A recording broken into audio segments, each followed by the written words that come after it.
మనం కొంతమందిని ఎంత దూరం పెడితే అంత మంచిది. లేకపోతే మన మంచితనాన్ని కూడా చేతగానితనంలా చూస్తారు.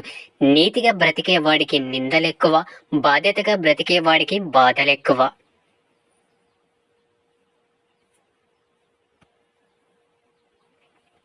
కోపం వచ్చినప్పుడు ఒక్క నిమిషం మౌనంగా ఉంటే బాధపడే 100 రోజుల నుంచి తప్పించుకోవచ్చు.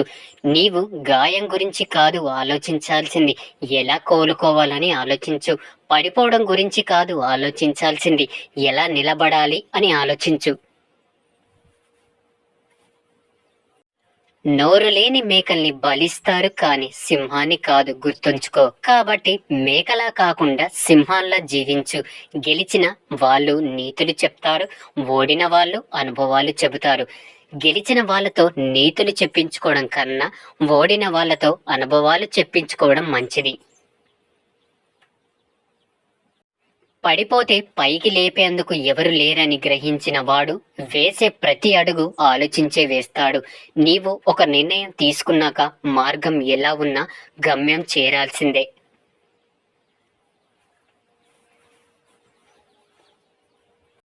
విరిగిన పాలతో చేసిన పదార్థానికి విలువ ఎక్కువ. అదే విధంగా నలిగిన మనసుతో చేసిన ఆలోచనకి విలువ ఎక్కువ.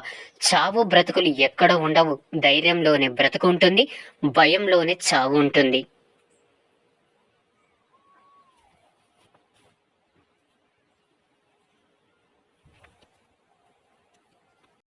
నీ లక్ష్యం మంచిదైతే సరిపోదు, నీవు నడిచే మార్గం కూడా మంచిదై ఉండాలి. మీలో బలహీనత లేనిదే ఏ సమస్య రాదు, మీలో ధైర్యం లేనిదే ఏ సమస్య పోదు.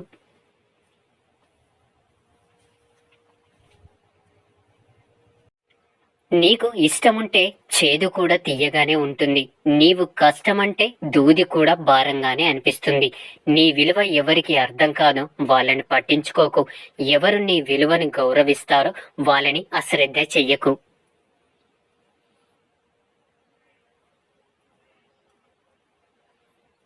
కుదిరితే పరిగెత్తండి, లేకపోతే నడవండి. అది చేతకాకపోతే పాకుతూ పోండి. అంతేకాని ఒకే చోట కదలకుండా ఉండిపోకండి. పంటే కాదు, కొందరి పాపం కూడా పండుతుంది. కొన్నాళ్ళు ఎదురు చూడాలి అంతే. పంటను రైతు పండిస్తే పాపాన్ని ఆ భగవంతుడు పండిస్తాడు.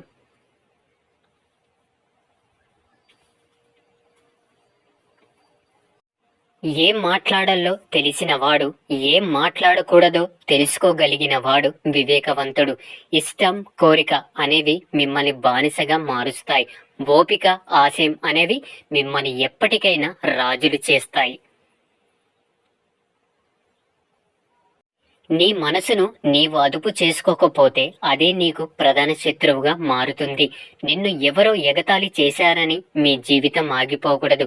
ఎగతాళి చేసిన వాడు ఏడ్చే విధంగా ఉండాలి నీ జీవితం.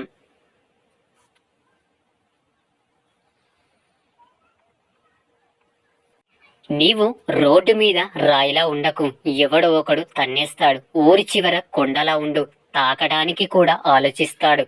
వ్యక్తిత్వం అనేది రాతల్లో రాసేది కాదు, మాటల్లో చెప్పేది కాదు, చేతల్లో మరియు నడకలో మాత్రమే చూపగలం.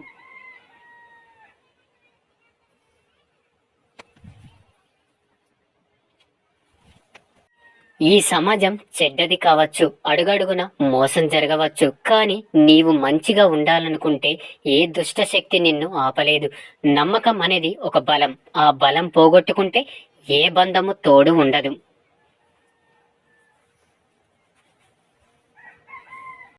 మిమ్మల్ని అనుమానించే వాడిని మీ దగ్గరకు రానియకండి. మిమ్మల్ని అవమానించే వాడి దగ్గరకు మీరు వెళ్ళకండి. నీ నుండి వచ్చే ప్రతి ఆలోచన మరో వ్యక్తికి వెలుగుని చూపించేదిగా ఉండాలి, కానీ చీకట్లోకి నెట్టేసిదిగా ఉండకూడదు.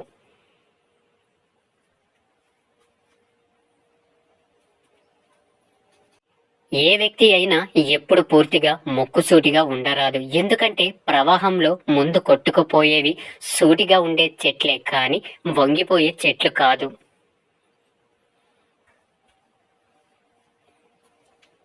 ఏ వ్యక్తికి అయినా డబ్బు ఇచ్చే ధైర్యం కంటే మనిషికి మనిషి ఇచ్చే నమ్మకం చాలా గొప్పది.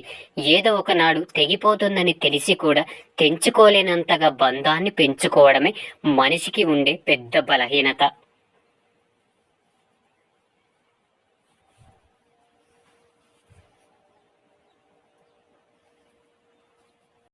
నీవు తల దించుకుంటే గౌరవం, తల వంచుకుంటే బానిసత్వం. అర్హత లేని వాడికి గౌరవం ఇస్తే వాడు నిన్ను బానిస అనుకుంటాడు.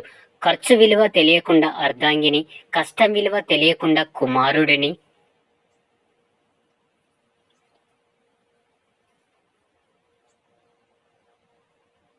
బంధాల విలువ తెలియకుండా కుమార్తెను ఎంత పెంచినా దండగే.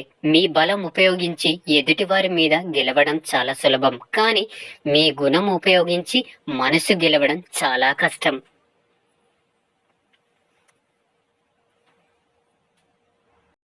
అలసిపోయి ఆగిపోవాలి అనుకున్నప్పుడు ఇంకొక అడుగు ముందుకు వేసే ధైర్యం తెచ్చుకో. భయాన్ని బందీని చేస్తేనే ధైర్యం దారి చూపిస్తుంది. ఈ రోజుల్లో తప్పు చేయడానికి ఎవరు భయపడడం లేదు.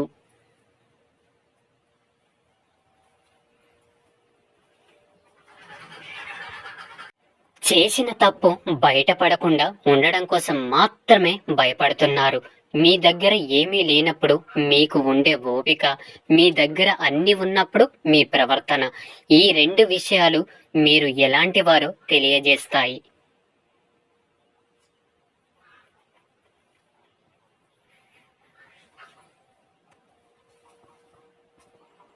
తలరాతను ఎప్పుడు నిందించకండి. ఒక కష్టం నిన్ను బాధిస్తే 100 సంతోషాలు మీకోసం ఎదురు చూస్తుంటాయి.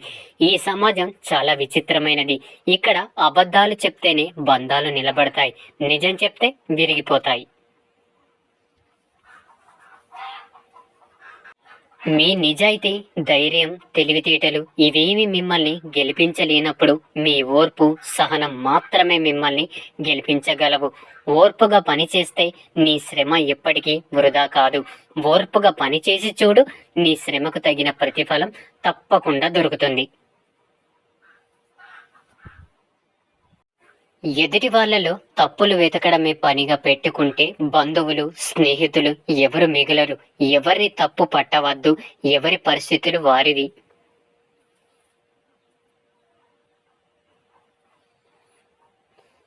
మీరు ఎంత తక్కువ శృంగారం చేస్తే అంత ఎక్కువ శక్తిని మీ లోపల పోగు చేసుకోగలుగుతారు. ఇది వైజ్ఞానికంగా నిరూపించబడింది.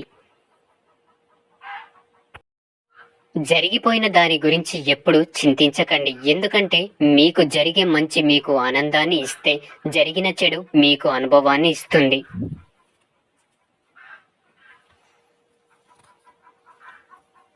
దేవుడికి ఇవ్వాలనుకున్నది లేని వాళ్ళకి ఇవ్వు. ఎందుకంటే నీ దగ్గర అడుక్కునేంత పేదవాడు కాదు భగవంతుడు. మీరు విమర్శలను వినయంతో స్వీకరించినప్పుడే విజయం మీ వెంట నవ్వుతూ వస్తుంది. గమ్యం లేకుండా ప్రయాణం చెయ్యకండి. గమ్యం చేరాక ప్రయాణాన్ని మర్చిపోకండి. పరాజయాల గురించి పట్టించుకోకు, అవి సర్వసాధారణం. అవే జీవితానికి మెరుగులు దిద్దేవి. ఓటమి లేని జీవితం ఉండదు.